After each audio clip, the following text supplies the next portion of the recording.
Donc, on est ici pour parler de la protection des ruchers contre le frelon asiatique à pattes jaunes. Donc, nous allons avoir Étienne Calais comme du coup présentateur. Étienne, je vais te laisser te présenter.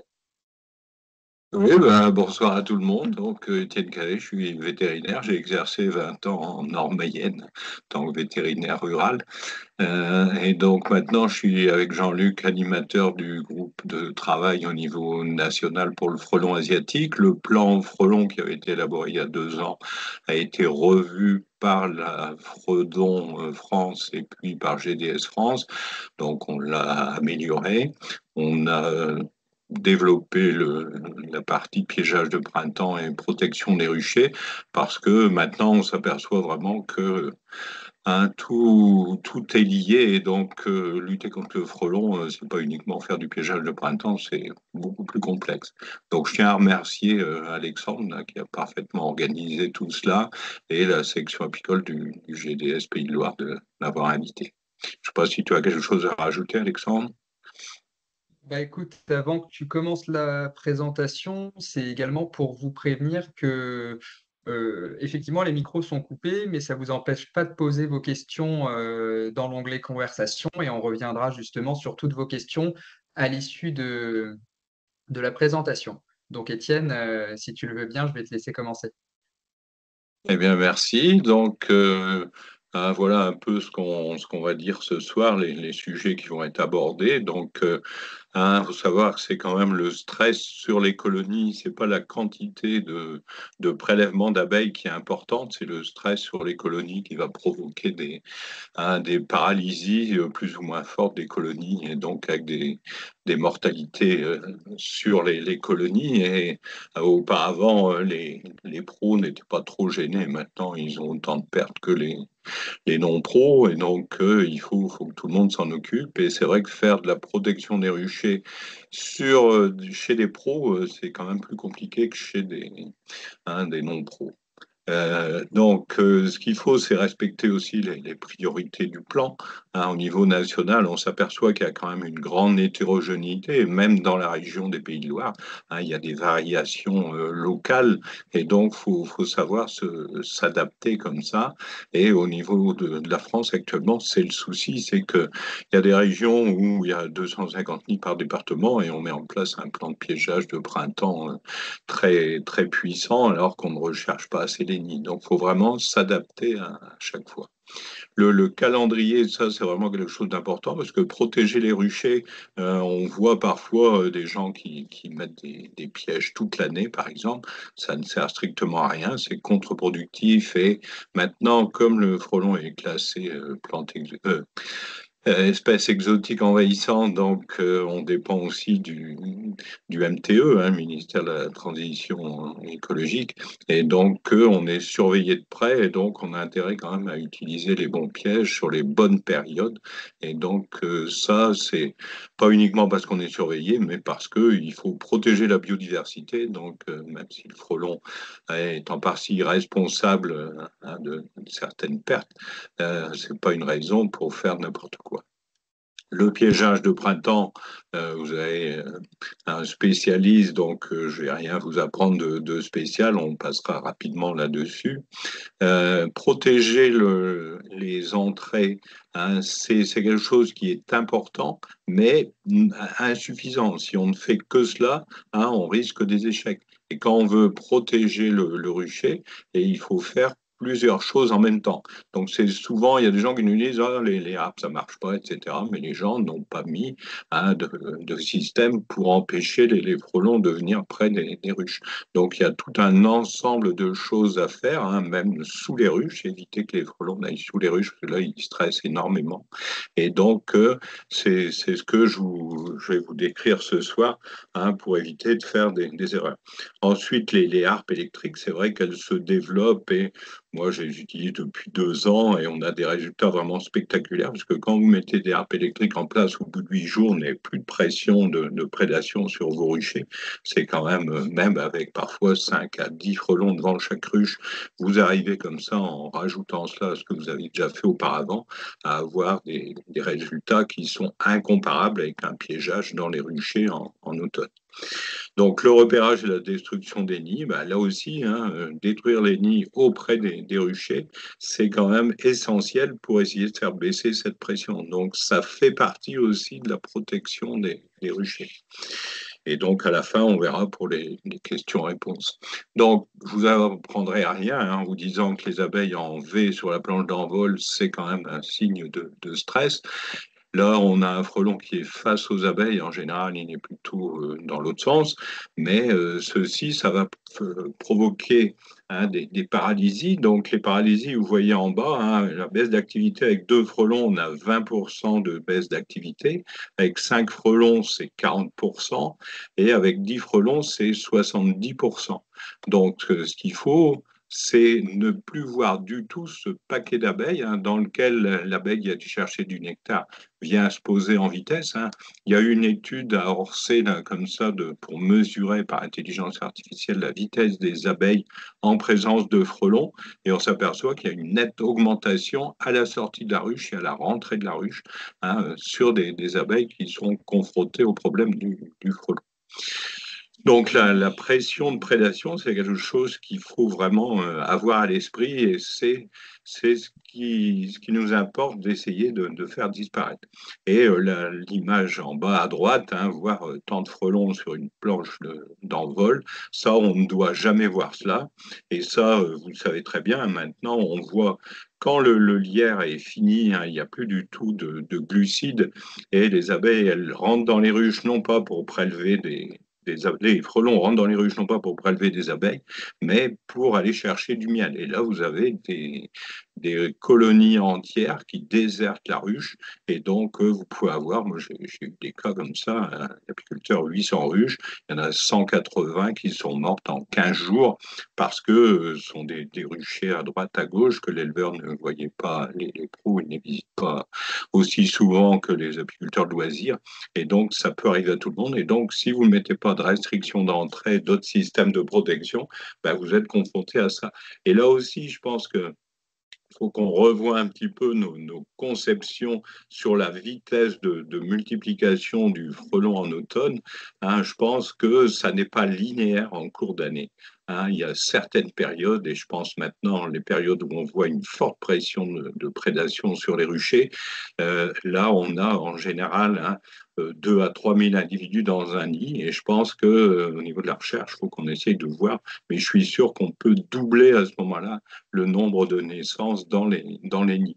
Et donc, c'est vraiment un fait, c'est ce qui explique un petit peu hein, cette difficulté à gérer ce frelon. Et on a toujours parlé de 500 fondatrices par nid, et ça, on parle de plus en plus de 1000 à 1500 fondatrices qui partent d'un nid. Et donc, ça doit quand même nous faire agir pour qu'on agisse avant le départ de ces fondatrices. Et on a des fondatrices qui partent, au début on disait en septembre, maintenant c'est essentiellement en octobre et en novembre. Et souvent c'est par lot de 500. Donc quand vous avez 3 fois 500 qui partent, ça peut expliquer parfois des résultats. J'ai vu les résultats de Brèche là, en piégeage de printemps. C'est une commune qui fait 40 km². Ils prennent avec 125 piégeurs, hein, ils ont pris cette année 8 000 fondatrices, 7 700 l'année dernière. Et donc ça, moi, ça m'interpelle énormément. Parce que comment se fait-il que sur un secteur, sur une seule commune, on puisse prendre autant avec un nombre de nids qui n'est pas si conséquent que ça. Donc le nombre de frelons qui meurent en hiver a peut-être été surévalué. Donc il faut être vigilant et il faut vraiment agir pour empêcher d'avoir ces quantités de fondatrices qui partent qui sont assez impressionnantes. Donc, je ne reviens pas sur les acteurs du plan, hein, donc GDS France et Fredon France. Donc, on a régulièrement des réunions comme ça entre les deux, et on a 2 réunions par an au niveau du groupe de travail. Donc, le groupe de travail comprend des chercheurs, des apiculteurs qui s'occupent de cela depuis longtemps, en général des référents départementaux. Et donc, avec ça, on a des infos qui reviennent de toute la France Ce qu'on a mis en place, par exemple, au niveau du choix des pièges, ça n'est pas toujours bien compris, mais c'est vraiment l'objet. Ça a duré pendant 6 mois, hein, les discussions. Et donc, si on donne ces points de vue, eh, ils sont raisonnés et donc ils sont basés sur des arguments scientifiques. Pour la protection des ruchers, donc, on met à la fois des restrictions d'entrée, mais pas de n'importe lesquelles, pas à n'importe quel moment. Si vous les mettez avant le 15 septembre et que vous avez des fécondations tardives, ça peut poser des problèmes. Les muselières, il existe différents types de muselières. Jusqu'à présent, on a toujours parlé des muselières en grillage, qui sont quand même une gêne justement pour la vitesse dont je vous ai parlé, hein, pour la vitesse de sortie et de rentrée des abeilles. Et donc, on préconise plutôt des muselières à tubes, hein, mais il existe différents types de muselières. Chacun est libre de choisir. Nous, en région parisienne, il y a l'AVO, hein, Association des Amis des Abeilles du Val d'Oise, qui a beaucoup travaillé là-dessus depuis 6 ans maintenant. Et donc, ils ont une bonne expérience des différents types de muselières. Et ils sont arrivés à la conclusion que les muselières à tube, pour l'instant, étaient les plus performantes. Mais un tube, ça vaut quand même 4 euros. Il en faut deux. Mais quand on fabrique soi-même ce type de muselière, je vous montrerai un exemple tout à l'heure. Donc, ça reste quand même dans des coûts abordables. Alors, il faut savoir aussi, hein, quand vous perdez 180 ruches pour un pro, c'est quand même des pertes considérables. Et là, il ne s'agit pas, comme il a été question, vous avez vu, il y a un projet de loi qui était passé au niveau du Sénat, hein, pour rembourser les pertes dues aux frelons. Moi, je me pose beaucoup de questions sur ce système parce que ça n'incite pas à faire de la protection des ruchers. Il vaudrait mieux financer la protection des ruchers et ensuite, comment on va déterminer si des gens perdent des ruches à cause du frelon, hein, au mois de décembre, janvier ou février? C'est impossible. Et le FMSE, hein, le fonds de soutien, ne remboursera pas sans preuve écrite. Alors, est-ce qu'il faut envoyer des TSA? Mais si on envoie des TSA au mois d'octobre, novembre pour voir qu'il y a de la pression, c'est pas parce qu'il y a une pression de prédation sur les ruchers qu'on va forcément avoir des pertes. Donc, on a été auditionné, hein, au Sénat et à l'Assemblée nationale avant la dissolution. Ça pose quand même énormément de questions et je suis plus partisan, moi, de développer au maximum et de faire financer au maximum ces protections de ruchers qui sont quand même très efficaces, hein. La AVO, sur tous les gens qui suivent bien leurs recommandations, n'ont pas de perte de ruchers. Ils arrivent à avoir, avec les autres pertes, moins de 5% de pertes au printemps sur les apiculteurs qui suivent bien hein, les contraintes. Le, la protection sous les ruchers, c'est quelque chose qui est sous-estimé, qui est simple à faire et qui est vraiment efficace. Et quand vous observez bien vos ruchers, vous voyez qu'il y a un certain nombre de frelons qui adorent aller sous les ruches. Et donc ça, si vous les éloignez, on a un stress beaucoup moins important sur les abeilles. Et les frelons, ils sont obligés de rester devant. Et quand vous mettez des harpes, ils passent beaucoup plus dans les harpes. Donc, ils se font électrocuter beaucoup plus fréquemment. Le piégeage de printemps, on en dira un petit mot tout à l'heure. Donc là aussi, moi, j'ai été remonté de toute la France et je suis effaré de voir, hein, que les gens font beaucoup de publicité encore pour des pièges beaucoup, des pièges bouteilles. C'est vrai qu'au printemps, tous les pièges, les plus petits pièges sont efficaces, mais ils ne sont pas du tout sélectifs. Et donc là, hein, en région Pays de Loire, en Maine-et-Loire notamment, Jean-Luc a bien développé les pièges à grille jaune. C'est parfaitement efficace, mais comme tout, il faut savoir les utiliser. Hein, le LITSAP a fait des études et malheureusement, c'est fait avec des professionnels qui n'ont pas toujours le temps hein, et l'organisation pour suivre ces pièges. Et donc, on a des résultats qui sont parfois un peu contradictoires. Hein, dernièrement, Jean-Luc n'était pas d'accord là-dessus parce qu'il y a quand même des pièges qui, sur le terrain, sont hyper efficaces et qui, en résultat INSAP, ne donnent pas les résultats hein, escomptés, les mêmes qu'on peut avoir sur le terrain. Donc, la destruction précoce des nids, je viens de vous en dire un mot, c'est vraiment quelque chose pour moi qui est essentiel. Alors, dire on ne va plus détruire tous les nids. C'est vrai que quand vous avez 8 à 10 000 nids à détruire dans un département, il faut se poser la question, est-ce que On était à 5000 nids il y a 4 ans dans un département comme la Manche. On est passé à 10 000 nids. 98% des communes, elles financent ces destructions de nids. Ce qu'il va peut-être falloir, c'est améliorer la pratique de piégeage au printemps pour faire baisser de 50% la proportion de nids. Et ensuite, protéger les ruchers, puisqu'on sait que malgré tout ce qu'on fait, on a du frelon qui se développe sur toute la France. Donc, la protection des ruchers est inéluctable, mais elle doit être faite à plusieurs niveaux. Donc, la protection des ruchers, ben, elle commence par le piégeage de printemps. Donc, là aussi, on voit régulièrement des gens qui disent bon, on va mettre des pièges au mois de février, on les laisse toute l'année. Non, quand vous arrivez au mois de mai, vous apercevez que vous ne piégez plus de frelons asiatiques, et pendant 2 mois, vous pouvez laisser des pièges. En général, vous en piégez très peu. Et ensuite, quand vous en piégez, de toute façon, ce sont des ouvrières, donc sans aucun intérêt. Par contre, à partir du mois de juillet, quand vous avez la construction, même si cette année c'est un petit peu en retard, la construction des nids secondaires, ça c'est ce que préconise M.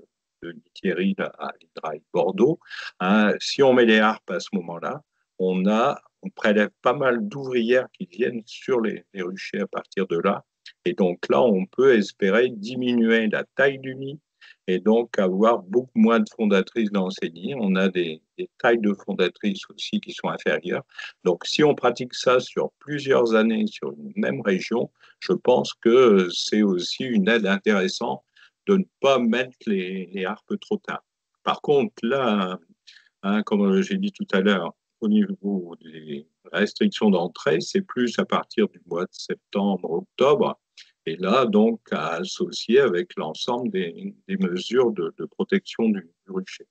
Et pendant ce temps-là, donc, la détection et la destruction des nids, la destruction des nids, c'est vraiment le point faible parce que autant on détecte les nids primaires assez bien, même s'il faut communiquer beaucoup plus. Et là, avec les particuliers, je vois en Slovaquie où je suis allé, eux, ils ont vraiment, dans les écoles, il y a une formation partout. Alors, ils n'ont encore eu aucun nid.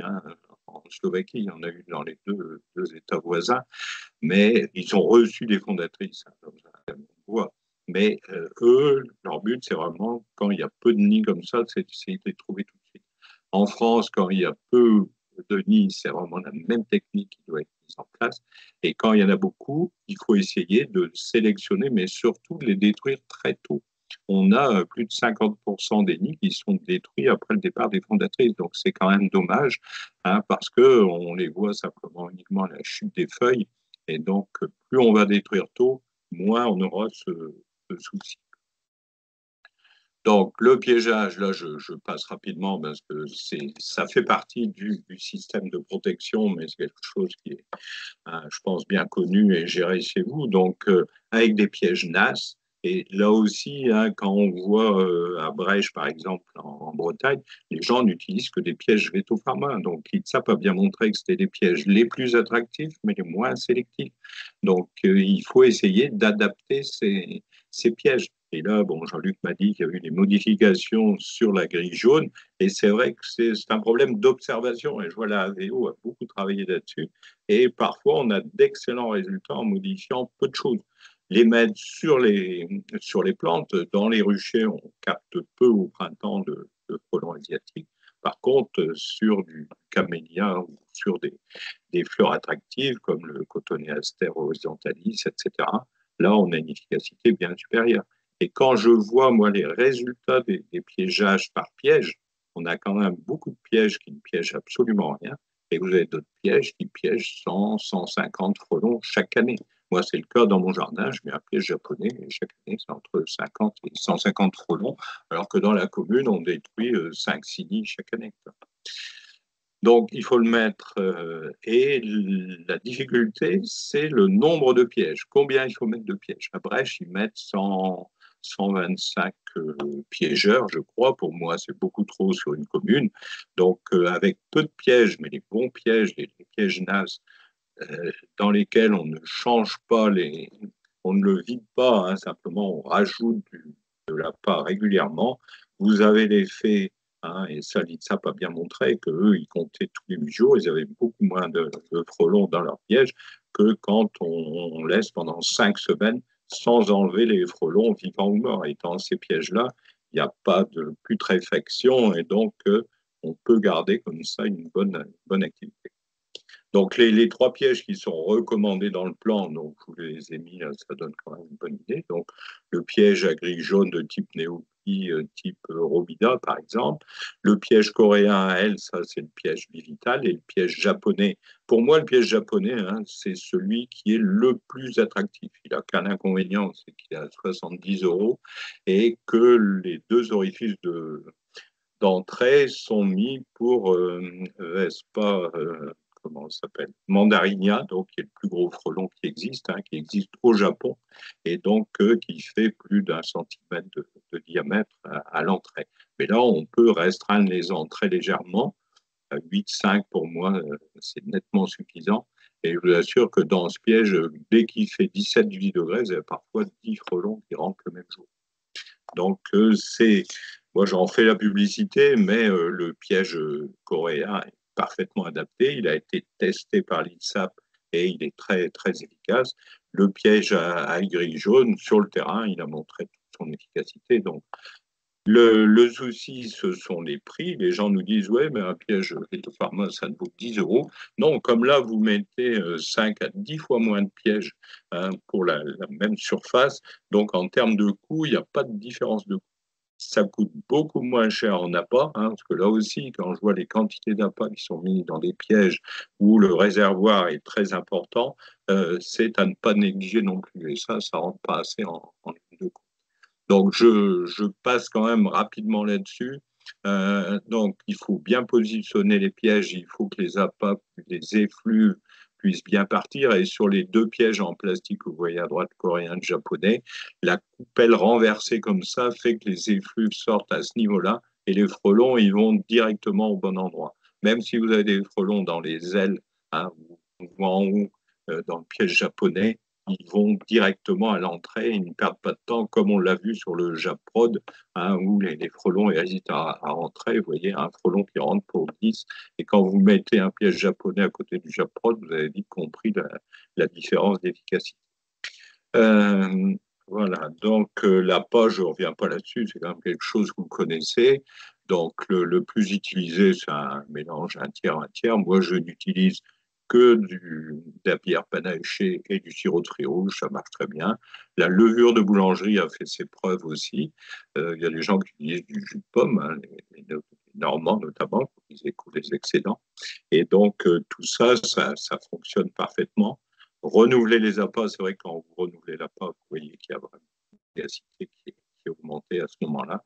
Et il faut avoir les phéromones d'alarme qui interviennent, donc ne pas éliminer les frelons vivants là, qui continuent à alerter les autres et à les faire rentrer. Donc, je passe, mais vous voyez qu'en bas à gauche, quand même, vous voyez qu'il y a un certain nombre d'insectes non cibles. Et c'est vrai que quand on fait des remontées d'infos, ben, les gens nous donnent le frelon Vespa à pattes jaunes, le frelon européen et les autres espèces, en général, on n'a rien. Alors que quand on voit les études ITSAP, hein, les pièges Vetopharma ou autres, c'est 4 à 5 de sélectivité. Le piège bivital, c'est le meilleur, il est à 30. Donc, il ne faut pas dire le frelon impacte la biodiversité, donc on piège tous azimuts. Non, il faut quand même respecter l'ensemble, même si le muséum a montré que dans les pièges au printemps, on avait peu d'espèces rares. Mais on a quand même un ensemble d'insectes qui ne se sont pas encore reproduits. Donc, piéger beaucoup de mouches en automne, ce n'est pas grave du tout. Mais les piéger au printemps, c'est quand même un souci parce que chaque insecte a son rôle dans la nature. Donc, voilà, donc j'en arrive à la protection des entrées. Donc, vous voyez les différents types de protection qui existent. Donc, plus les protections sont petites, donc à 5 mm, même la barre verte, par exemple, ben, on voit des frelons qui arrivent à se faufiler, à passer en dessous, hein, quand on a des ouvrières qui ne sont pas trop grosses, mais ça vous invite quand même à une entrée massive de frelons dedans. Et donc, si possible, si vous ne mettez pas de muselière, il faut vraiment choisir des entrées qui soient les plus possibles. Mais si vous mettez une muselière et une harpe, pour moi, ça peut être fait sur des petits ruchers, mais quand vous avez 20 ruches, vous avez intérêt quand même à mettre des muselières. Et faire des muselières pour 20 ruches, je vous assure que ça n'est pas un coût important. Hein, moi, j'ai un jeune qui m'a fabriqué ça en une journée, donc avec une planche de contreplaqué marine. Et donc, ça, il y a quand même, les apiculteurs sont des bons bricoleurs en général. Et donc, je vous invite à le faire. Donc, les restrictions d'entrée seules, c'est inefficace parce que là, c'est toujours ce qu'on nous dit, mais on a mis des restrictions d'entrée, on a plein de frelons devant. On a mis des muselières, on a toujours plein de frelons. Non, c'est un tout. Pour être efficace, il faut vraiment mettre, ça nécessite des investissements, mais il faut mettre plusieurs techniques en place. Et là, on a d'excellents résultats. Moi, je n'ai jamais eu de perte à cause du frelon sur mon rucher. Et je vois tous les gens de l'AVO et tous les gens, ça fait quand même plusieurs années qu'on préconise ça en Ile-de-France, on a d'excellents résultats. Alors, les entrées vertes, ça peut poser un problème parfois pour la sortie des cadavres. Hein, et donc, quand vous mettez, je vais vous montrer après, sur les muselières à tubes, ça permet d'éviter parfois de mettre les grilles vertes, quoi. Et donc, mais ça, il faut avoir un système à l'intérieur où il y a une grille dans le tuyau, mais on a un système qui existe et qui est fonctionnel, quoi. Donc, la date importe, hein. Il faut surtout ne pas mettre ça dès le 15 juillet, hein, à la fin des récoltes. Il faut vraiment attendre pour la protection des ruchers. Après, ça dépend du niveau d'infestation et de la date d'infestation. Donc, faut surveiller les ruchers à ce moment-là. Et donc là, vous pouvez quand même voir si oui ou non, hein, il est important d'agir rapidement ou pas. Donc les muselières, hein, je vous ai dit, donc on réduit le stress avec ça parce qu'on éloigne le frelon. La muselière à tube, donc il y a eu des muselières à un tube, deux tubes, trois tubes. Donc on peut, hein, et ça les gens de la VO l'ont bien montré, quand on a deux couleurs différentes, les abeilles s'habituent très vite, donc avec des tubes, par exemple, à 45 degrés, elles vont tout de suite adopter ça comme sortie, et les tubes noirs à 90 degrés, donc avec un coût plus important, elles vont l'adapter comme rentrée. Et je vous assure qu'il y en a beaucoup, peu qui n'utilisent pas ce sens. Et là, on voit vraiment que les frelons rentrent à toute vitesse. Alors, un inconvénient, les Vespa crabreaux, eux, ils rentrent. Hein, ils n'ont pas peur du noir, etc. Ils sont beaucoup plus, mais comme dans leur type de chasse.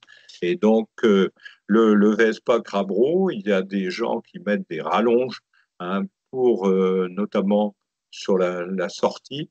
Et donc là, le frelon sur des tubes plus longs, hein, je crois qu'on en verra tout à l'heure sur des images, ils hésitent un peu plus. Mais surtout, ce qui est intéressant, c'est d'avoir comme ça à la base du tube, donc avec les grilles, vous voyez, qui ont été faites en impression 3D, qui sont mis à la base du coude, et en augmentant légèrement comme ça le coude, hein, avec un raccord, on arrive là à empêcher, vous n'avez aucun frelon qui peuvent passer dedans, mais comme ils doivent passer un certain temps à passer, il y en a très peu qui passent, et ceux qui rentrent sont morts. Donc ça, c'est vraiment la protection ultime. Et dans les muselières, les gens qui arrivent à mettre ça, et là, je crois que vous aurez des liens pour aller sur le site de l'AAVO où ils donnent tous les renseignements.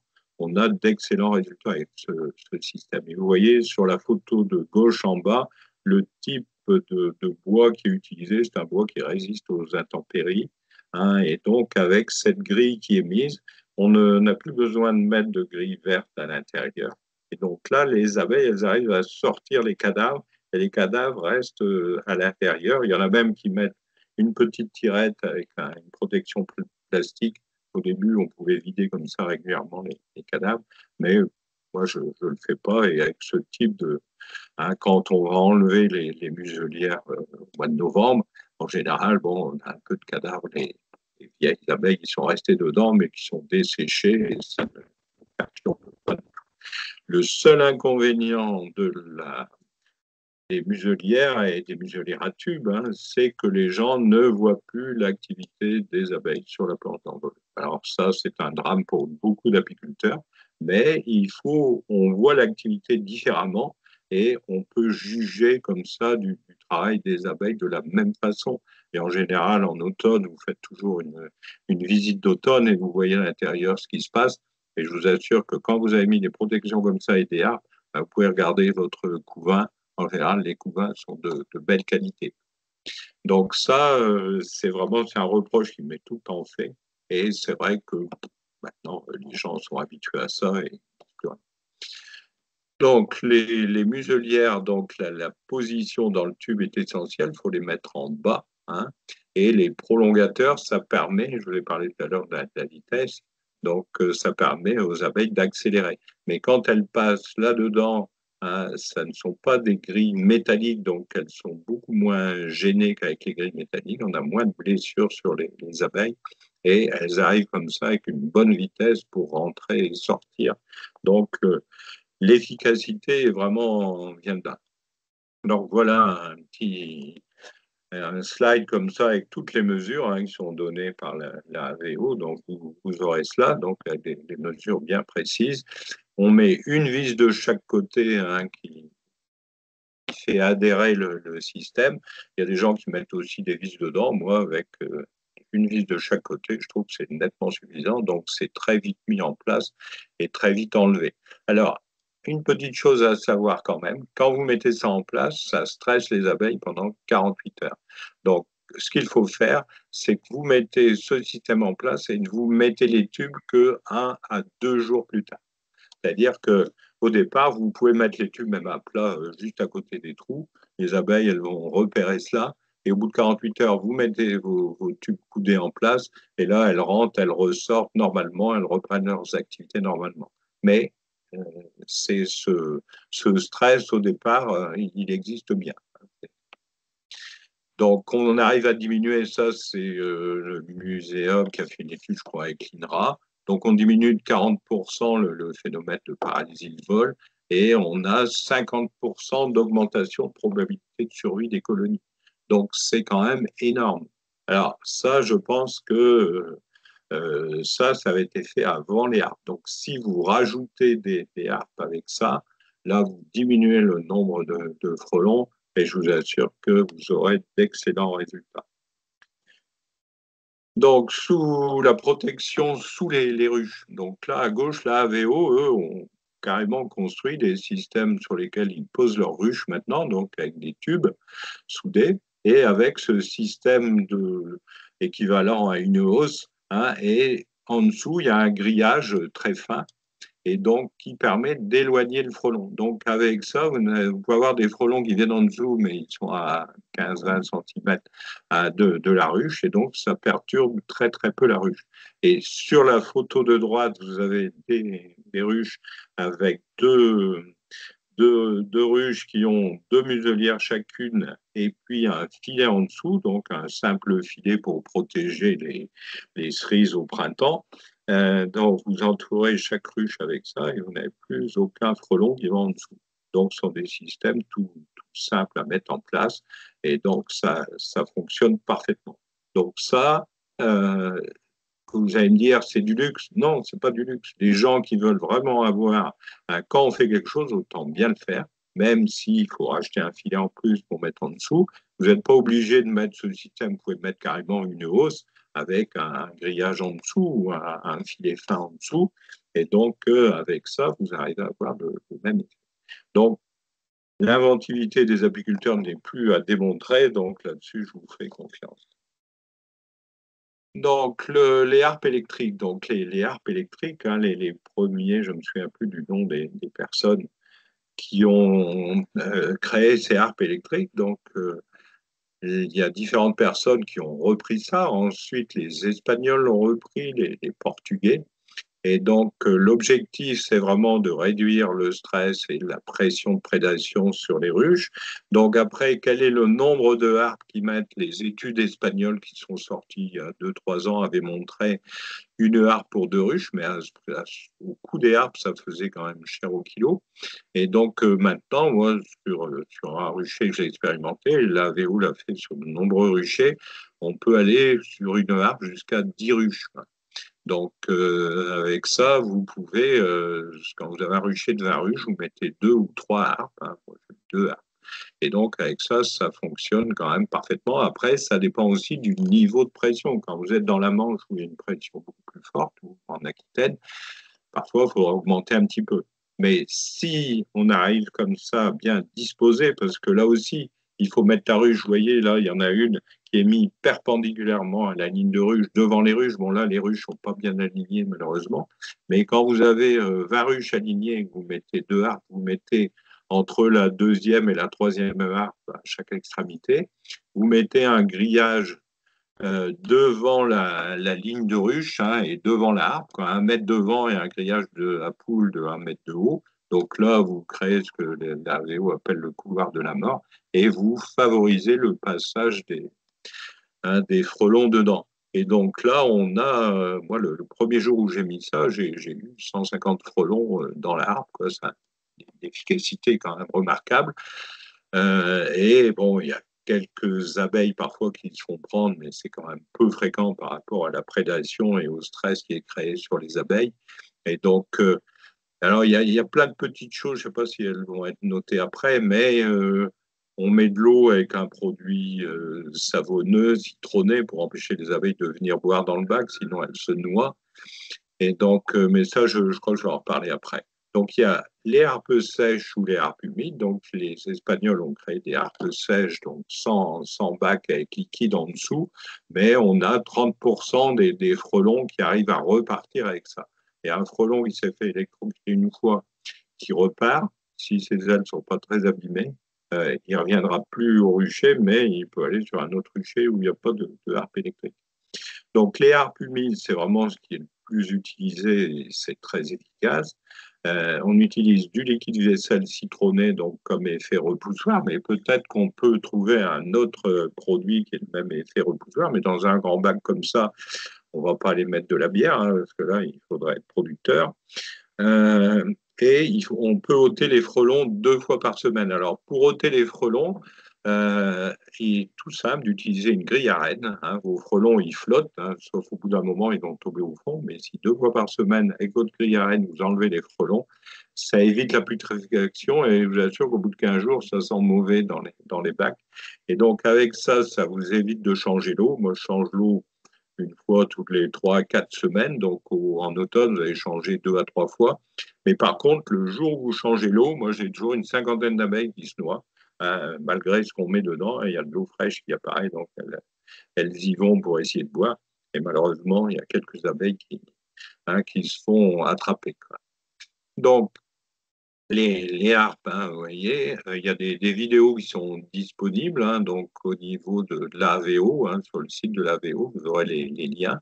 Donc moi, j'utilise ce type comment on appelle ça, hein, d'appareil, donc avec une sorte de manche de tennis, hein, qui sert comme ça de transfo. En bas, vous avez le système de fabrication, donc avec des grands panneaux qui sont découpés. Et en haut, des panneaux solaires, hein, les panneaux solaires chinois, là, valent pas cher. Ils sont, je crois que c'est 10 watts par panneau et ça marche parfaitement. Alors la AVO a même travaillé là-dessus en montrant que si on mettait une pile, hein, une batterie par exemple, les frelons, c'est vrai que ça, on ne fait pas assez attention, mais les frelons sont très matinaux.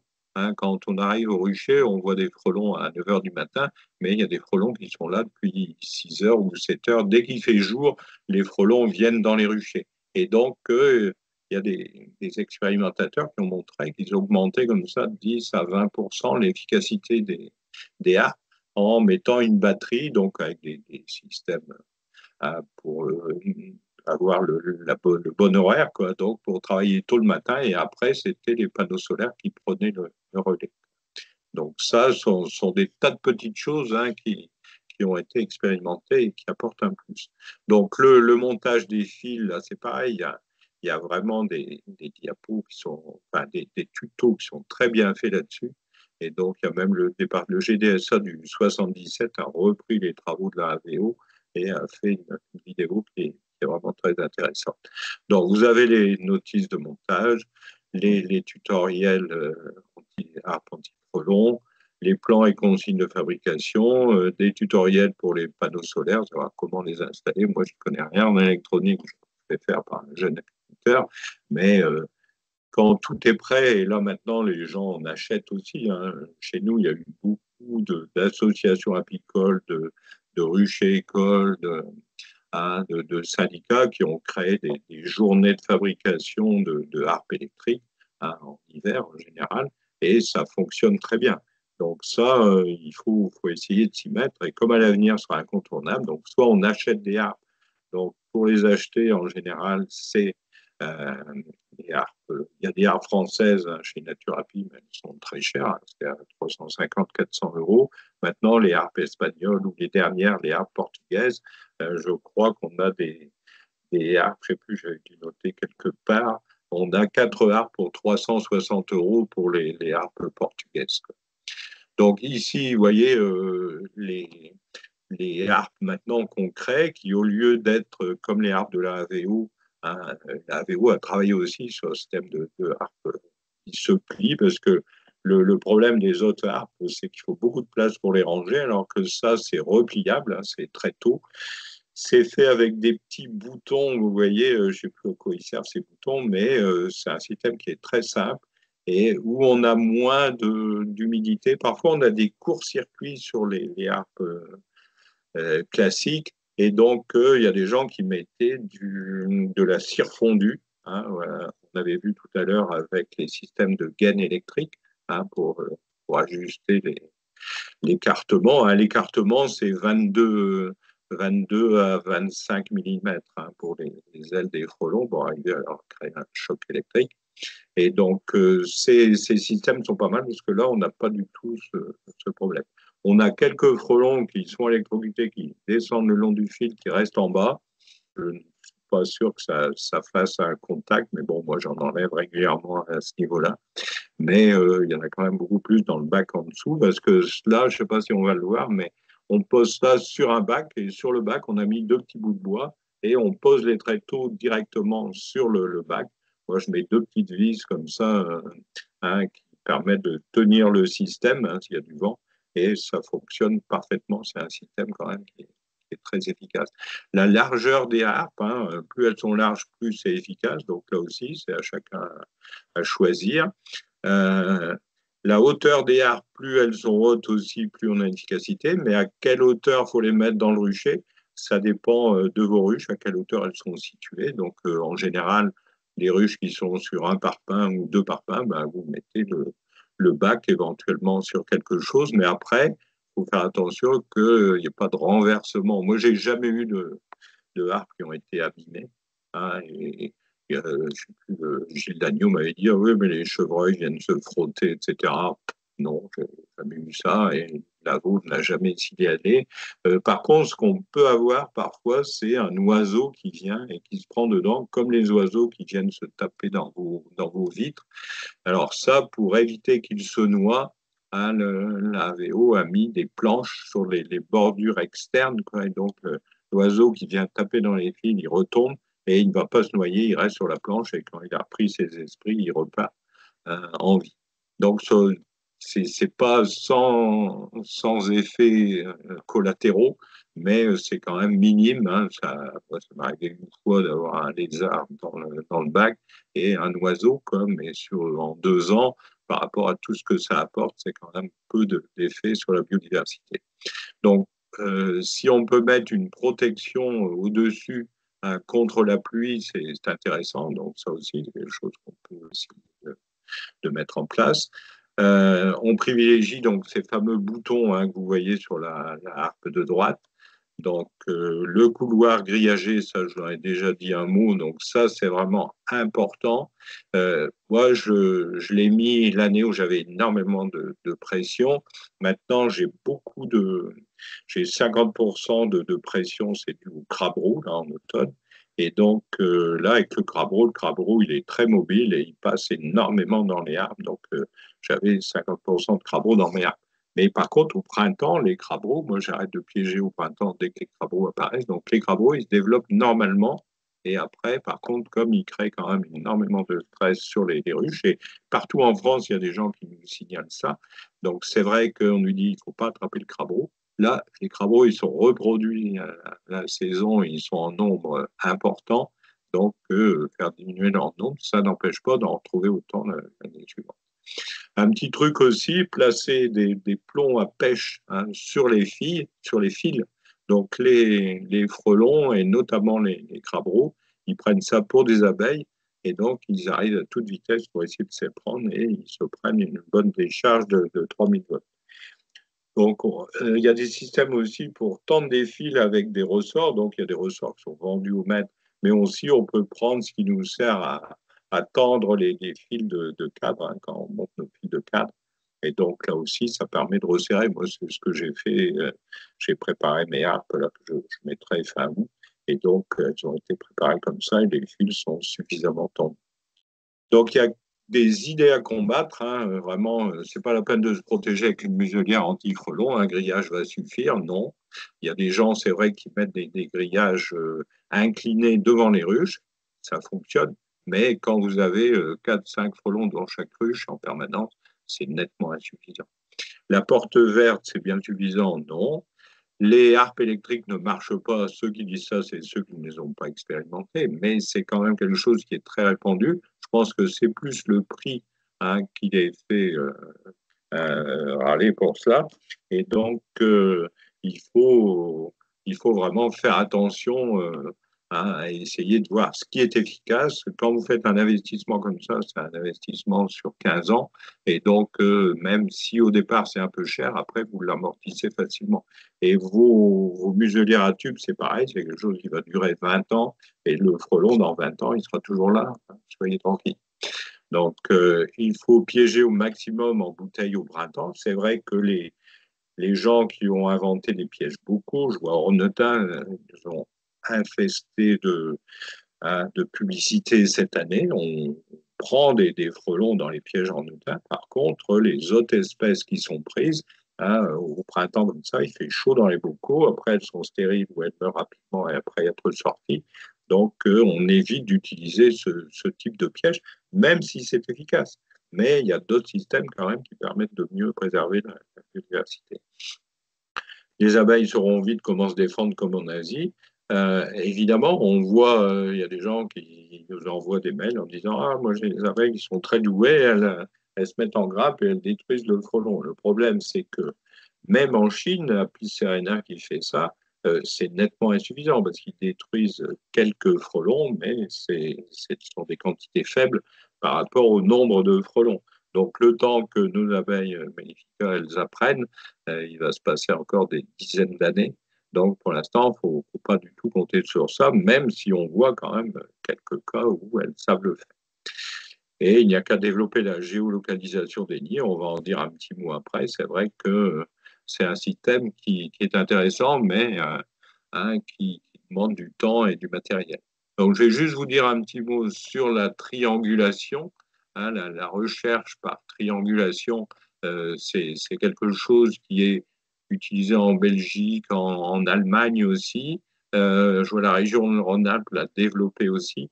Et donc, c'est pas pour les apiculteurs pros parce qu'il faut passer quand même un petit peu de temps, mais c'est une technique intéressante. Moi, j'ai commencé à l'utiliser. Donc, vous arrivez à habituer des frelons à venir sur un pot avec une mèche dans lequel vous avez mis votre sirop habituel. Ça peut être un simple sirop de sucre, mais vous pouvez mettre un peu de bière aussi pour que les abeilles ne viennent pas dessus. Vous avez des frelons qui viennent dessus et au bout de, quand le frelon s'est bien rassasié, il retourne à son nid, il revient et là, vous le prenez, vous le mettez hein, soit vous l'attrapez avec un fil à papillon, soit vous pouvez l'attraper directement, hein, soit à la main ou soit avec un piston à raide. Et là, vous allez le marquer. Donc, l'idéal, c'est de le marquer en blanc. Hein, et donc là, après, vous allez le voir partir dans une direction et vous pourrez même hein, le chronométrer pour voir combien de temps il met. Et donc, c'est bon d'avoir des jumelles, mais bon, suivre aux jumelles, c'est pas toujours évident.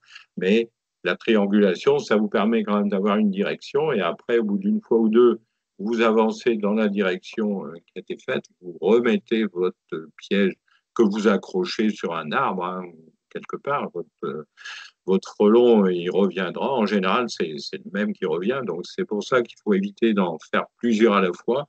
Et donc là, vous recommencez la manip. En chronométrant, ça vous permet de savoir vous êtes plus ou moins proche. Si le frelon, il met 1 minute, c'est qu'il va avoir un nid dans les 100 mètres. S'il met 5 minutes, le nid, il est plutôt à 500-600 mètres. En sachant qu'en général, les nids de frelons sont à moins de 800 mètres des ruchers. Donc, ce sont des choses qui demandent un petit peu d'expérimentation, faut les tester, mais je pense qu'avec ça, ça nous permettrait de trouver les nids qui sont situés autour des ruchers beaucoup plus rapidement, donc de baisser la pression de prédation et aussi d'avoir des destructions précoces, donc avec moins de fondatrices qui partent dans la nature.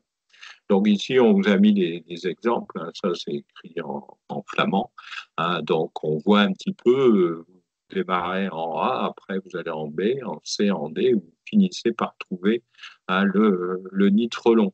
Donc il faut quand même se dire qu'on passe 2 à 3 heures pour trouver un nid de frelon. Donc ça, on ne va pas demander aux pros de faire ça. Par contre, sur quelqu'un qui a 15-20 ruches, ça vaut le coup quand même de passer un petit peu de temps et après, vous êtes complètement débarrassé. Et il faut savoir que vous pouvez avoir 2, 3 nids dans le même secteur. Et parfois, vous trouvez un nid très proche de votre rucher et ce n'est pas ce nid-là qui impacte votre rucher. Donc là aussi, on a parfois des choses assez étonnantes. Et donc, c'est pas parce qu'on a détruit un nid, si le lendemain ça continue de la même façon, c'est que c'était un autre nid qui était responsable. Et donc, il faut essayer de trouver le nid suivant. Donc ça, vous pourrez, sur certains sites, on voit, c'est bien détaillé, donc vous aurez l'occasion de regarder ça de près. Donc, on vous a mis là 1 minute pour un aller-retour au nid à 100 mètres. Donc, vous me direz, c'est très rapide, mais pour passer de la bouillie à quelqu'un, oh là, j'ai fait mon téléphone, excusez-moi. Donc, pour passer comme ça, sa bouillie de protéines, hein, c'est quand même très, très rapide. Et donc, on relâche les frelons. On peut en attraper plusieurs au départ, mais il faut essayer de les relâcher un à un. Et c'est difficile d'en mettre plusieurs en même temps. Donc, et après, vous pouvez avoir une carte à côté. Et sur la carte, vous tracez vos lignes. Et donc, ça vous permet comme ça de cibler à peu près le secteur. Après, il y a quelque chose auquel on ne pense pas. Hein, c'est que les nids de frelons, en octobre-novembre, ils sont situés en haut des arbres. Et donc, ce qu'il faut, c'est faire une observation par le dessus. Donc, soit vous montez dans le clocher de votre église, ou si vous avez un point haut dans le secteur, on l'a fait ça en Slovaquie, par exemple, dans des régions boisées. Ben, quand vous avez un endroit, et c'est beaucoup plus facile de repérer, bon, en Slovaquie, il n'y avait pas de nid, mais quand il y a des nids, ils sont quand même assez blancs par rapport à la verdure, on le repère. Enfin, en France, il y a des désinsectiseurs qui essaient de détruire un maximum de nids, hein, c'est leur gagne-pain, et donc ils pratiquent cette technique comme ça depuis un moment, et c'est vrai qu'ils trouvent quand même beaucoup plus de nids que les apiculteurs. On n'a pas l'habitude de chercher en hauteur. Après, on peut le faire avec des drones, hein, mais c'est pas systématique parce que tous les nids ne sont pas apparents et au niveau des caméras thermiques, ça n'est pas très efficace non plus. Donc, c'est pas toujours miraculeux, mais on peut quand même, dans certains cas, quand vous avez la possibilité comme ça, hein, d'avoir hein, la vision des nids parfois, et après, vous pouvez aller sur place. Mais c'est vrai qu'en dessous, on a souvent beaucoup plus beaucoup plus de mal à les visualiser. Donc, les marqueurs, attention s'il y a plusieurs nids, tout ça, je vous l'ai dit. Il y a des frelons qui ne coopèrent pas, donc il faut abandonner. Si le frelon il ne revient pas, il faut en prendre un autre. Et donc, surveiller un individu à la fois, je vous l'ai dit, 2 à 3 heures pour trouver un nid. Voilà, donc en conclusion, hein, il faut généraliser la protection des ruchers. On ne peut pas y échapper. Hein. Donc, ça, c'est encore une notion. Moi, les gens qui vendent des pièges, hein, je vois le prochain congrès à Tours, il n'y aura pas. Il y aura M. Darouzé qui va intervenir, mais après, on fait intervenir un vendeur de pièges. Il faut avoir des gens qui soient indépendants, hein, et qui puissent donner comme ça l'ensemble des méthodes qui sont efficaces pour lutter contre le frelon. Donc, cette protection des ruchers, c'est devenu indispensable. on a beau être les meilleurs au niveau du piégeage à certains endroits, ça n'empêche pas, et je vois les résultats de Brèche là, dans le Morbihan, il y a quand même 50% des ruchers qui sont encore impactés à plus de 5 frelons en automne devant les ruches. Et quand il fait des conférences, comment il s'appelle, il dit non, non, il y a pas de perte de ruchers, etc. Il y a quand même du stress sur les ruchers. Donc, même en faisant ça avec un très bon piégeage de printemps hyper efficace, on est obligé de passer la protection des ruchers. Donc, les muselières, les harpes, la protection en dessous des ruches, si vous mettez l'ensemble en place, hein, vous aurez de bons résultats. La recherche des nids, hein, on en a dit un mot aussi, donc ça, c'est pour moi, c'est le point faible actuellement. Hein, on détruit beaucoup de nids, mais on détruit des nids hein, trop tard et des nids qui sont à 20-30 mètres de haut au mois de novembre, décembre, ça sert absolument à rien de les détruire. Donc, on n'a jamais trouvé de fondatrice dans les nids en hiver. On a hein, des insectes, des frelons qui sont très gros dans les nids en hiver parce qu'ils sont nés dans les alvéoles les plus basses et donc ils ont des tailles importantes. Mais tout ce qui est, il faut continuer à en prendre et essayer de les disséquer ou les envoyer aux chercheurs. Et pour l'instant, il n'y a aucun chercheur qui a trouvé une fondatrice fécondée dans un nid en hiver. Et c'est encore une idée largement répandue. Hein, comme l'idée de dire bah, une fondatrice prise au printemps, c'est un nid en moins. Non, il faut au moins 10 à 15 fondatrices pour avoir un nid en moins. Donc, hein, parce que quand on prend 8 fondatrices au printemps sur une commune, ça voudrait dire qu'on aurait 8 000 nids potentiels. Donc, il y a quand même une certaine mortalité. Bon, il n'y a pas que de la concurrence, il y a aussi des phénomènes naturels, hein, des accidents pour les frelons, heureusement. Mais quand on voit la vitesse de développement du frelon, en 20 ans, le frelon envahit toute la France. Là, il est largement en Allemagne maintenant. Espagne, Portugal, tout ce qui est le long des côtes, c'est largement impacté aussi. Et donc, il va arriver jusqu'en Pologne d'ici 30 ans. Donc, quoi qu'on fasse, de toute façon, on ne le maîtrisera jamais. Donc, on ne l'éradiquera pas parce qu'il y a encore des gens, et dans la loi là, qui était passée au Sénat est en question d'éradication. Donc, il faut se faire une raison. Par contre, il faut vivre avec comme le varroa. Et donc, pour traiter correctement, bah, il faut traiter tout le monde ensemble. Parce que si on traite une commune et pas la commune voisine, c'est aberrant. Et donc, pense que c'est l'action. Et hein, en Pays de Loire, vous êtes quand même assez organisé à ce niveau-là. Bon, après, il faut mettre tout le monde ensemble, c'est pas toujours évident. Hein, nous, en région Île-de-France, on a une excellente collaboration avec les Frodons. On a un plan qui date de 2016 qu'on révise actuellement. Et donc, quand toutes les parties peuvent agir dans le même sens, on est quand même beaucoup plus efficace. Hein, donc, mais ça, en Île-de-France, malgré tout ce qu'on a fait, on progresse. Mais bon, sur 8 départements, on a 4500 nids détruits sur l'ensemble. Donc, ça ne représente que 5 à 600 nids pour l'instant par département. Et on a en zone urbaine, donc quand même, avec des zones, on sait que dans les villes, on a quand même plus de frelons qu'ailleurs. Donc, j'espère quand même que ce qu'on a fait jusqu'à présent a été efficace. Et moi, j'incite tout le monde à en faire de même. Voilà, je ne sais pas s'il y a encore quelque chose après. Non, mais je vous remercie pour votre attention et donc je ne sais pas si vous avez des questions. Merci beaucoup Étienne pour la présentation. Et puis il y a eu quelques questions dans le chat, mais je le redis maintenant parce qu'il y a beaucoup de personnes qui sont arrivées pendant la présentation. Si vous avez la moindre question, vous pouvez la poser directement dans le chat et puis Étienne va également essayer d'y répondre. Donc là, j'ai des questions et puis sinon j'ai des réactions. On a Odile qui nous dit: Bonjour, j'ai testé en Dordogne la grille Néopie posée sur un bidon. J'ai piégé en ami majoritairement des frelons européens. Est-ce que, Étienne, tu as une réaction par rapport à ça?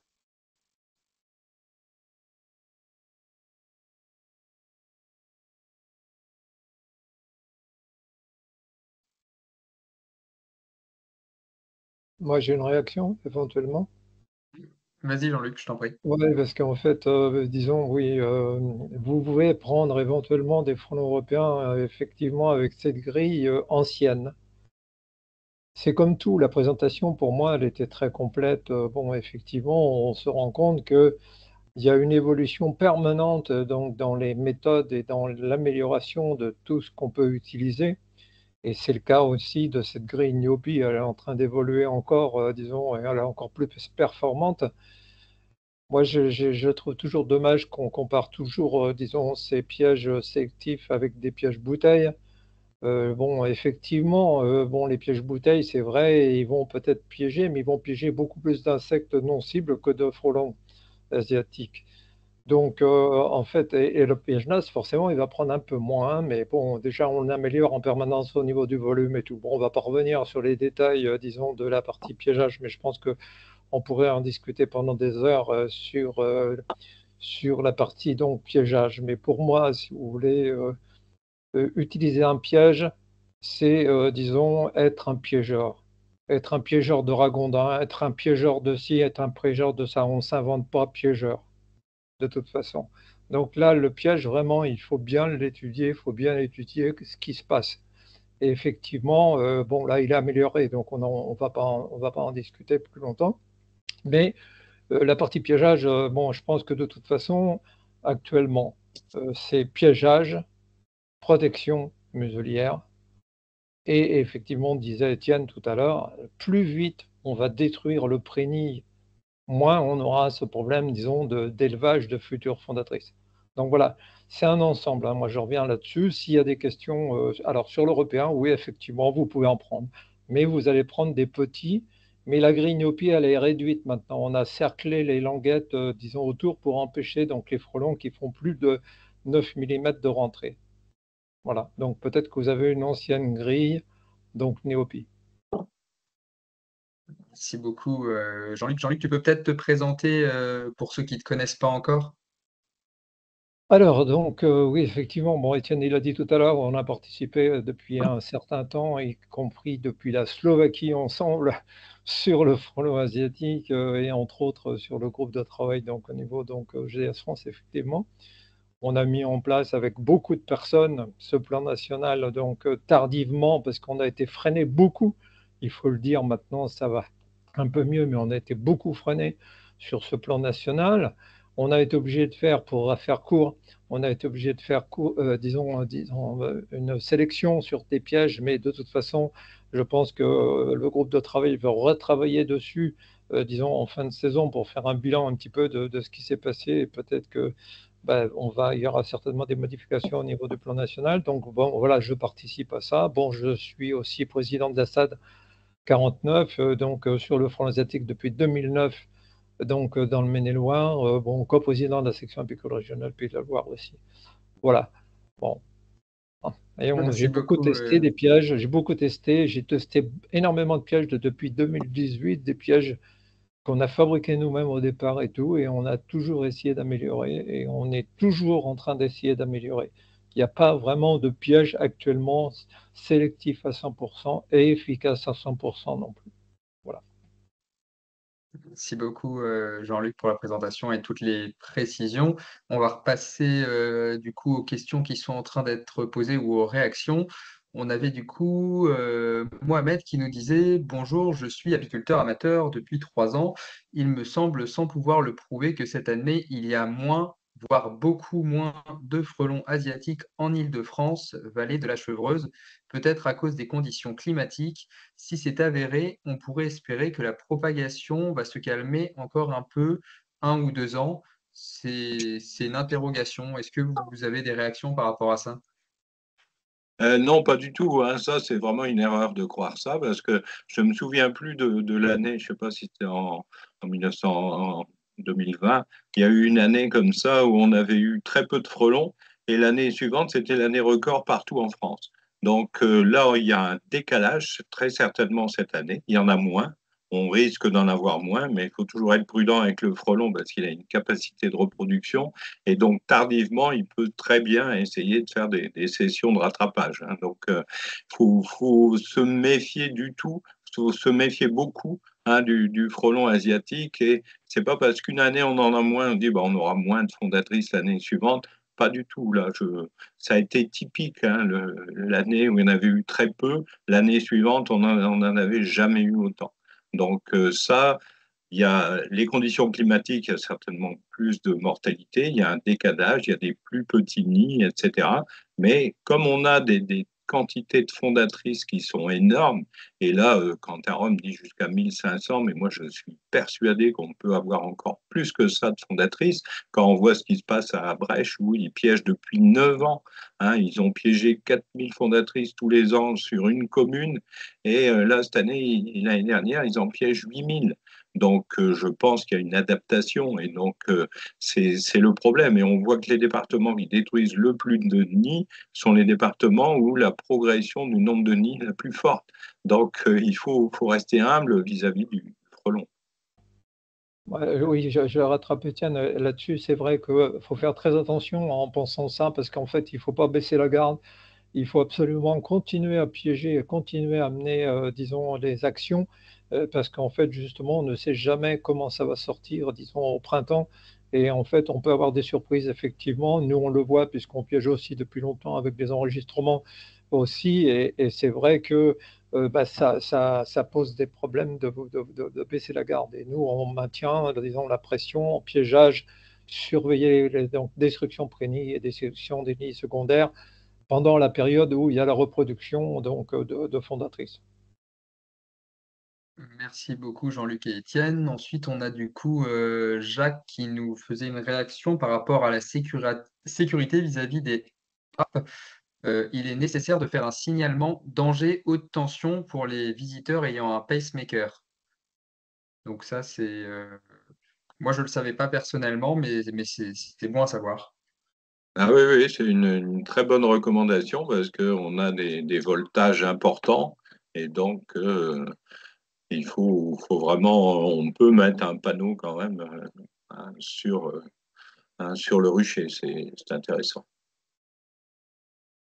Merci beaucoup. Ensuite, on a Yvonne qui nous dit, pourra-t-on retrouver cette présentation avec des liens vers les sites intéressants cités? Donc, bien évidemment, tous ceux qui se sont préinscrits vont avoir accès aux divers liens, à la présentation, et vous allez pouvoir retrouver justement, on passait rapidement dessus tout à l'heure avec Étienne, mais tous les liens pour justement la création de harpe, la création de muselières, tout ça, c'est un travail qui a été bien détaillé, que ce soit justement sous forme de schéma ou encore sous forme de vidéo pour simplifier. Donc tout ça, ça vous sera bien évidemment transmis.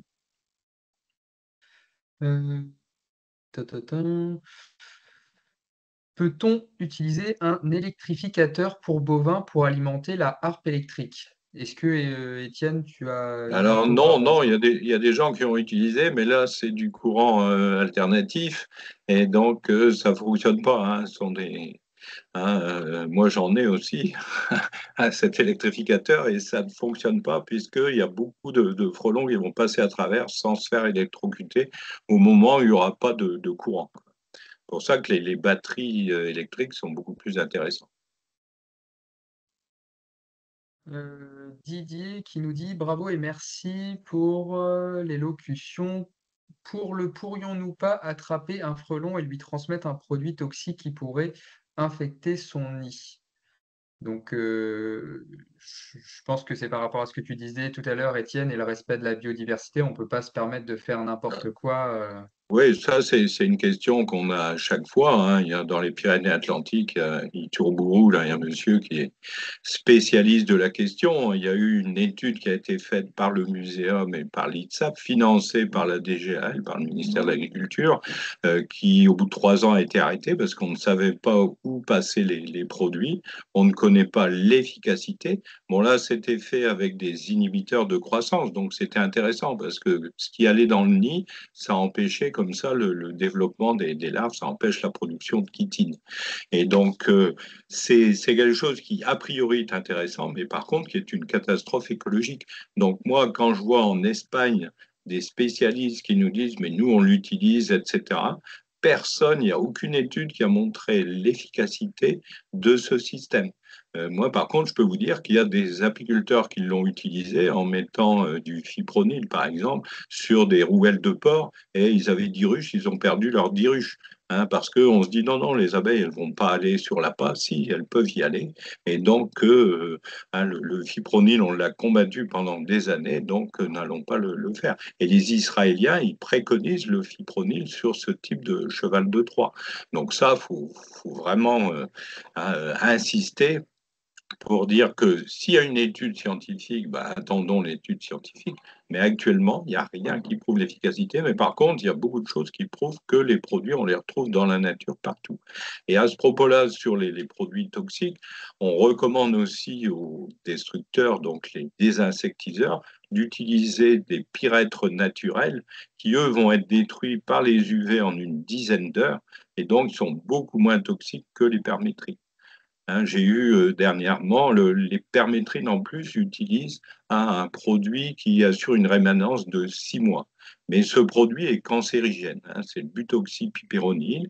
Il y a des grosses actions et moi j'ai un désinsectiseur qui fait 700-800 nids en Île-de-France chaque année qui refuse de l'utiliser parce qu'il ne veut pas que ses salariés soient soumis à ce risque. Et c'est quelque chose qui n'est pas connu. On en a discuté avec la Fredon au cours de nos discussions et les Fredons ne sont pas au courant. Moi, j'ai interrogé l'ANSES, il y a des études en Angleterre qui montrent qu'il faut vraiment refuser d'utiliser ces produits. Et le problème, c'est que maintenant, même dans les pyrètres naturels, on a tendance à rajouter du butoxypyronil. Alors, l'avantage, c'est quand vous avez ça, vous pouvez très bien découper un petit morceau du nid sur le bas du nid, et dès le lendemain, les oiseaux, les mésanges, etc., peuvent venir manger des insectes dans le nid et ils n'auront aucune toxicité. Donc ça, cette destruction par les pyrètes, c'est pour moi quelque chose d'important.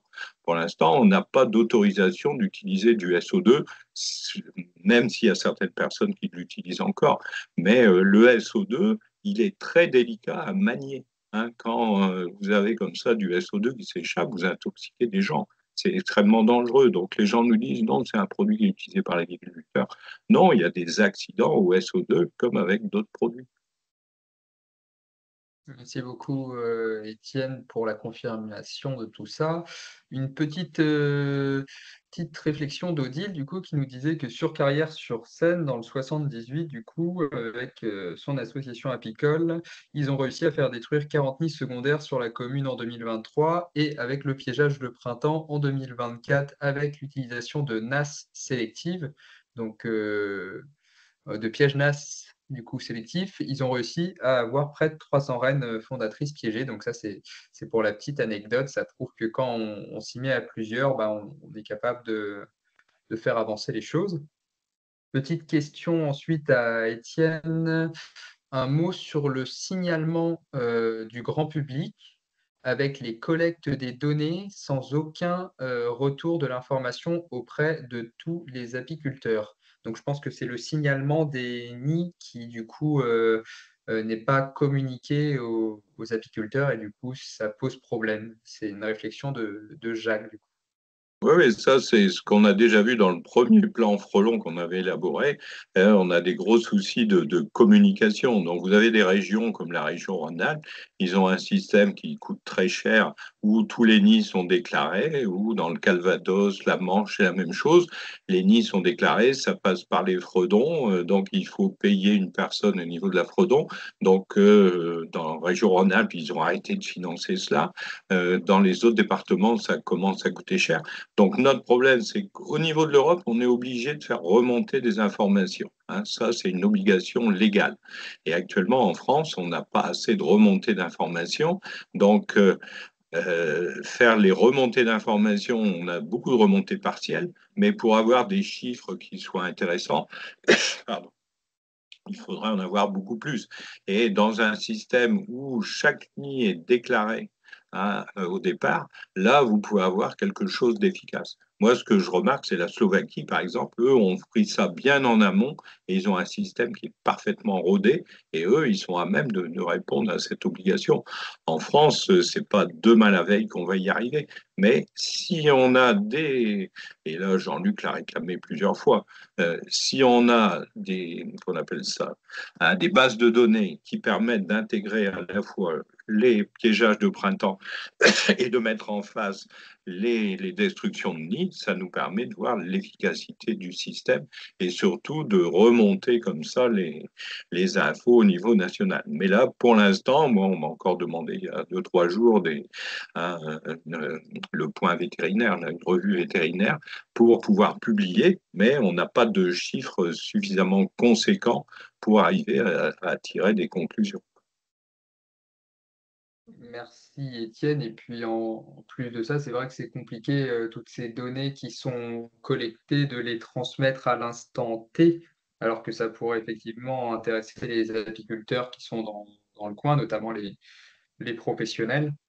Mais c'est vrai que c'est délicat puisque au national, il n'y a pas eu de moyens qui ont été fournis pour la création, par exemple, d'une plateforme qui centraliserait toutes ces informations-là et qui permettrait justement la transmission de ces données-là.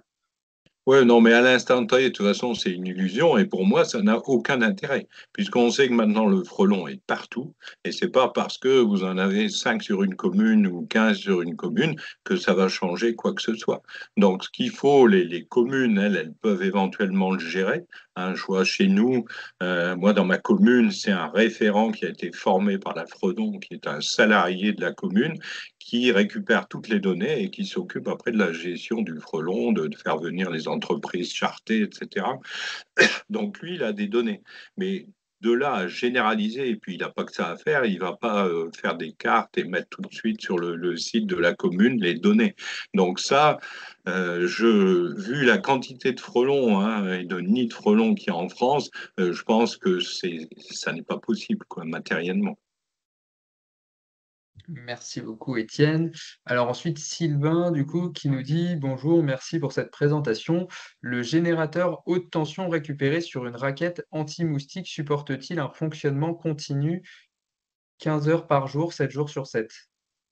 Ah oui, moi, c'est ce que j'utilise sur une de mes deux harpes et ça fonctionne depuis 2 ans sans problème. Mais maintenant, la AVO recommande quand même des systèmes plus sophistiqués. Il y a des petits boîtiers qui paraissent intéressants.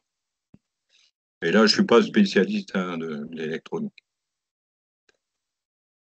Alors, merci beaucoup, Étienne. Et ensuite, du coup, il y a une autre petite réflexion. Malheureusement, le fipronil, il est toujours utilisé en antipuce pour les chats, apparemment.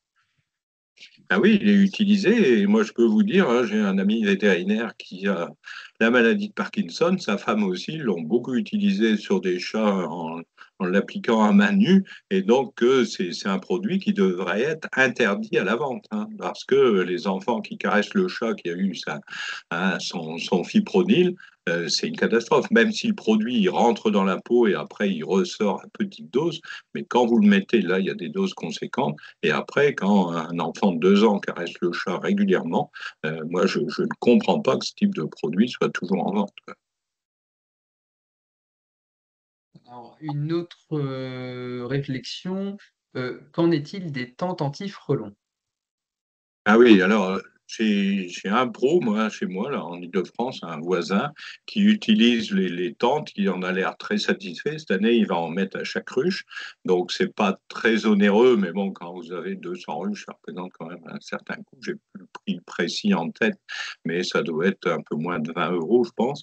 Il en est très content. Moi, je trouve que ça tient pas bien en place, il y a du vent, etc. C'est quand même hyper fragile comme structure. Il y a des frelons qui passent à côté. Hein. C'est une tente en fait qu'on met devant l'entrée de la ruche. L'ouverture est beaucoup trop grande pour moi.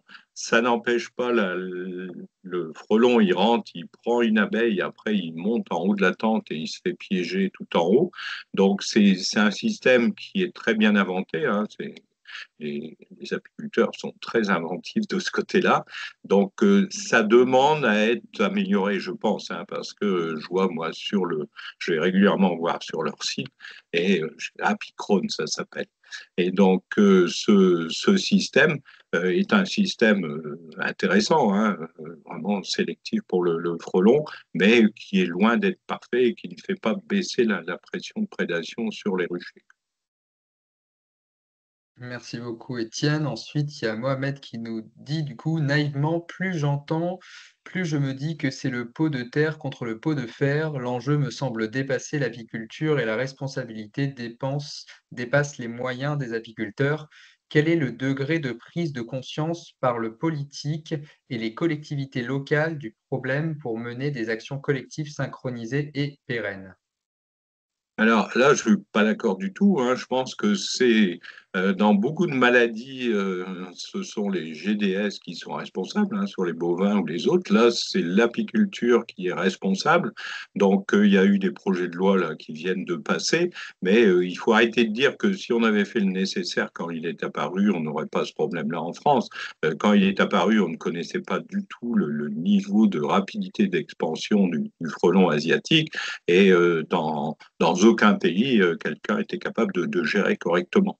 Après, il y a quand même des financements importants. Il y a 12 millions d'euros qui sont consacrés par France Agrimaire et la DGL, moitié-moitié, pour l'apiculture. C'est vrai que les fronts, ils pourraient être un peu mieux gérés. Et moi, ce que je demande, c'est qu'on fasse beaucoup plus de prévention, hein, comme on fait pour le varroa. Hein. C'est le même problème que varroa. C'est-à-dire que il ne faut pas accuser les politiques. Ce qu'il faut, c'est faire de la recherche pour essayer de bien voir comment le frelon se développe et avoir les systèmes de protection les meilleurs possibles. Mais les espèces exotiques envahissantes, vous avez de nouvelles espèces comme les fourmis électriques, il y a d'autres types de fourmis là, qui sont en Sicile, il y en a qui sont dans le Var aussi, qui vont nous poser des problèmes énormes par rapport aux frelons. Donc, il faut aussi relativiser. Le frelon, pour les apiculteurs, c'est une catastrophe. Ça devient une catastrophe pour les gens qui ont des arbres fruitiers, parce que ça vous détruit des quantités de fruits qui sont invendables par la suite. Ça joue sur les vendeurs de poissons. Hein. On a eu ça à Bordeaux. Il n'y avait plus de marché pendant un certain temps en été. Donc, il y a des problèmes. Mais les problèmes, et c'est pour ça qu'on a fait un plan de lutte, parce qu'il faut qu'on se prenne par la main, il faut trouver les bons financements. Il y a les fonds verts, et je crois qu'en région Pays de Loire, vous avez mis en place un système comme ça avec des financements publics. Donc le fonds vert et les fonds qui sont consacrés à la protection de la biodiversité, il y a quand même beaucoup de fonds qui sont pour moi mal utilisés. Et donc là-dessus, il devrait en revenir une partie. Mais c'est aux apiculteurs à défendre le bout de gras et à essayer de convaincre les pouvoirs publics qu'il y a quand même une action sur la biodiversité due aux frelons et qu'il faut s'en occuper. Mais de toute façon, hein, comme a dit la personne qui a posé la question, c'est la lutte du pot de terre contre le pot de fer. Le frelon a une capacité de reproduction telle qu'on n'en viendra jamais à bout, donc il va falloir vivre avec et essayer d'améliorer nos systèmes de protection des ruchers et de prévention. Quoi. Merci beaucoup, Étienne, pour la réponse. Une autre question de Didier qui nous demande si un filet devant le rucher est-ce utile, mais il me semble que tu l'as déjà abordé tout à l'heure. Oui, mais donc les filets, moi j'ai des gens qui mettent des filets en biais comme ça depuis leur ruche jusqu'à 1,50 m devant et ça éloigne les frelons. Donc ça fait baisser la pression. Mais ça, si vous avez deux, trois frelons devant chaque ruche en permanence, ça fonctionne. Si vous en avez une dizaine, là c'est nettement insuffisant. Quoi. Donc c'est plutôt que ne rien faire, c'est déjà un bon début. Vous mettez des restrictions d'entrée et un grillage, ça permet, quand il n'y a pas trop de pression, de limiter comme ça les pertes. Mais moi, ce que je dis, et là je me fais toujours mal voir, on ne doit pas perdre de ruche à cause du frelon. Hein. Il y a quand même des gens qui utilisent des méthodes, hein, celles que j'ai décrites. Hein, c'est un investissement. Mais si on met ça bien en place, surtout si on a un apiculteur de loisirs, si on y passe du temps, on peut arriver comme ça à gérer quand même le frelon sur ses ruches. Mais c'est un coût, il y a un investissement en temps et en matériel. Encore une fois, merci. Et du coup, Sylvain qui nous confirmait que les tentes anti-frelons, s'il y a du vent, effectivement, ça devient très compliqué et ça peut être une catastrophe. Et également, pour la partie fil sur les harpes, vous prenez quel écartement entre deux fils?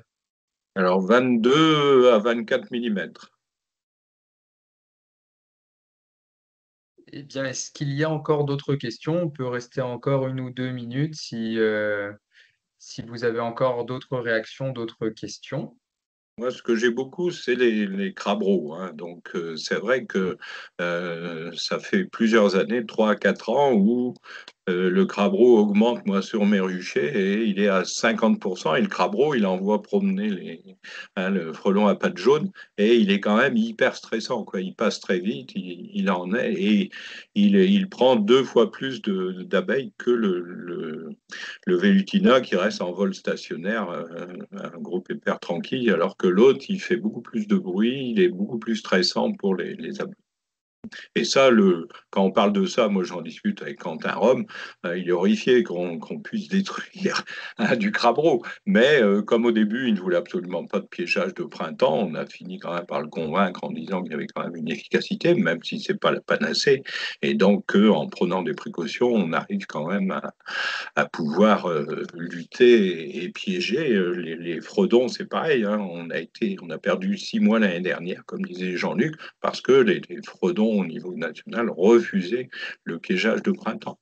Mais c'est vrai qu'on n'a pas une seule étude scientifique qui montre l'efficacité du piégeage de printemps. On a une étude, hein, qui est toujours en cours de publication du Muséum et de l'ITSAP, mais on aimerait bien la voir.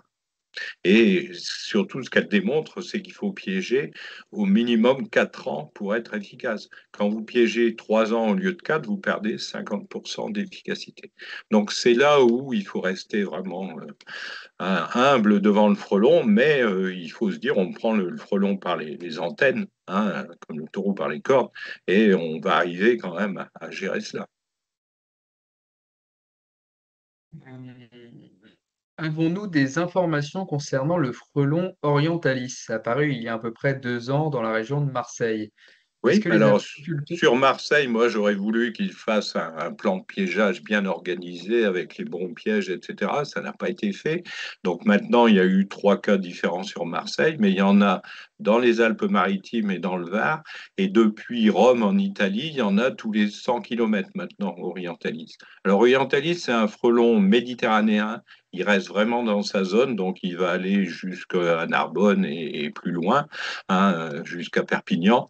Donc, mais il a quand même peu de chances qu'il se développe ailleurs. Alors, il est même question de ne plus le mettre en espèce exotique envahissante. Ça, c'est Quentin Rome qui m'a dit ça parce que sa zone de vie, c'est le bassin méditerranéen. Donc, il est présent partout.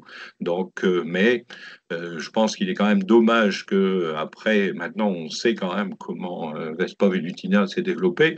Donc, moi, j'avais mis l'accent à Marseille sur le GDSA, mais la DDPP, enfin les administrations n'ont pas réagi très vite et donc c'est dommage de ne pas avoir mis un plan pour essayer de trouver le maximum de nids. Jusqu'à présent, on n'a jamais eu un rucher en France qui a été impacté par Orientalis, alors que c'est vraiment le type de frelon où il rentre à 40-50 dans une ruche non protégée et donc qui élimine en quelques heures une ruche. Et après, il faut quand même parler aussi de Mandarinia, parce que Mandarinia, il est aux États-Unis, hein, il est dans différents pays, il va nous arriver un jour. Donc, ce qu'il faut, c'est quand même que les gens, quand ils observent des vespidés, hein, quand ils ne sont pas bien au courant de ce que c'est, il ne faut pas hésiter à les capturer, à les envoyer au muséum tout de suite ou à un entomologiste parce qu'il va nous arriver. Et Mandarinia, c'est une catastrophe parce que le venin est hyper toxique et vous avez des personnes qui ne sont pas du tout allergiques mais qui meurent avec une seule piqûre de Mandarinia, hein. Donc, faut vraiment être vigilant sur celui-là. Il va nous poser de gros, gros soucis. Et il faut que les gens aillent voir sur Internet à quoi ça ressemble. C'est très facile à repérer. Le mandarinien, surtout, il est le double du frelon à pattes jaunes, quoi, comme taille. J'enverrai des documentations en plus des liens par rapport à ce sujet-là. L'AVO a-t-elle fait un schéma avec des boîtiers générateurs haute tension qu'on trouve sur AliExpress, par exemple? Alors ça, je ne saurais pas vous dire, mais bon, s'il y a des questions précises comme ça, je pourrais appeler un des responsables de la AVO qui pourrait me répondre. Si ça vous intéresse, il y a Christine qui a mis dans le chat du coup un lien vers la page de l'AVO spécial bricoleur lutte contre le frelon asiatique à pattes jaunes. Donc si jamais ça peut servir, après, comme je le disais précédemment, Je vous renverrai bien évidemment tous les liens utiles euh, à l'issue du webinaire. Ensuite, on a Muriel qui nous dit: pouvez-vous me donner le cycle du couvain du frelon? Au bout de combien de temps est-il operculé? J'imagine que lorsqu'il n'y a plus d'ouvrières pour le nourrir, il ne peut plus se développer.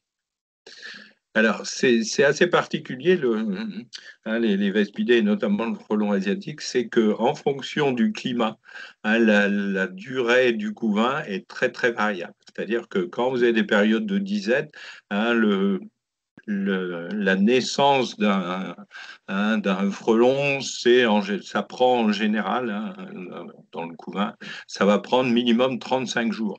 Mais ça peut monter à 60, 70 jours. C'est-à-dire qu'ils vont rester comme ça dans le couvain operculé beaucoup plus longtemps.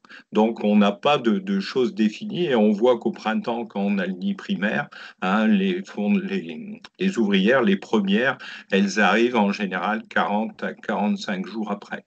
Les plus tôt, c'est 35 jours, mais c'est plutôt 45 jours. Ce qui fait qu'on a cette période de 40-45 jours pour piéger des fondatrices au printemps, et ça ne sert à rien de se précipiter, comme on voit partout, les gens qui disent, même en région parisienne, on a mis des pièges au 15 février parce qu'il y a eu une journée de beau temps, ça ne sert à rien.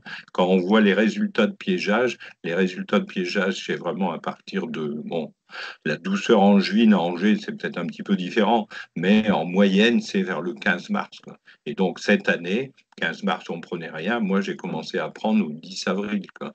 Et donc, tout ce qui est mis avant, bah, on dépense de l'énergie, on dépense des appâts pour rien. Et même si une fondatrice n'est pas prise au début, si on est dans son secteur, elle continuera à sortir pendant 35 jours, donc on l'aura même un peu plus tard. Donc ça, c'est une erreur de vouloir piéger trop tôt. Merci beaucoup, Étienne. Je ne vois pas de questions arriver depuis 2-3 minutes. Donc, si personne... Ah, alors... hop, mais avec le réchauffement climatique, l'orientalisme remontera fatalement vers les régions nord de la France et de l'Europe. C'est inévitable. Oui, moi je suis originaire de la Côte d'Opale dans le Pas-de-Calais. On sait que ce sera la Côte d'Azur d'ici 100 ans, c'est bien connu. Mais bon, c'est pas pour autant que le frelon va remonter aussi rapidement. Mais donc là, non, actuellement, et même avec le réchauffement climatique dans tous les pays méditerranéens, il reste vraiment à 100 km de la Méditerranée pour l'instant. On peut jurer de rien. Mais c'est ce qu'on remarque pour l'instant. Autant le Vélutina, il a besoin de plus d'humidité et donc, on voit, il se développe énormément sur toute la côte atlantique, la Manche, même la mer du Nord. Il s'est développé en Angleterre. Donc, c'est un climat beaucoup plus océanique. Alors que là, le climat chaud méditerranéen convient parfaitement à Orientalis, qui lui vit plutôt dans le sol, dans des murs, dans des cavités plus fraîches.